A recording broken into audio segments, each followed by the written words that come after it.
我李總推薦咗你噶啦，組長個位啊，應該冇問題啦。恭喜你，恭喜你，肥哥推薦。隨便食，靚姨啊，你個租係咪準備退租啦？我準備退噶啦。咁我幾時搬過去？咪住，我嗰度5樓下個月佢都準備退啦。嗰間屋大啲啊，陽光又好啲喎。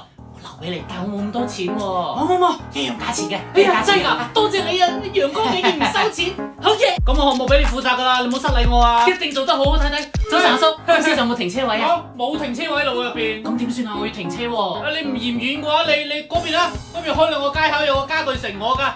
你停嗰邊啦，你同佢講聲，你講個名得噶啦。幾錢啊個鐘啊？唔收錢。哎呀，多謝阿叔，多謝。咁你下個星期過嚟報到啦嚇，辦手續入職，我同佢哋打招呼噶啦。哎呀，多謝小肥哥，哎呀，好彩你我先揾你得。小肥食咩？幫我要隻白切雞啊！雞，今日雞唔靚啊，鬼點嘅啫？咁有咩介紹啊？燒我啊！今日你燒我得啊！仲有啲鱔啊，鱔肥啊，將個鱔啊，芥蘭都得，炒到個芥蘭得噶啦。好啊，就咁啦，你話事得噶啦。我落單。呢啲咪人物咯，永冇踩雷啊，食餐勁嘅。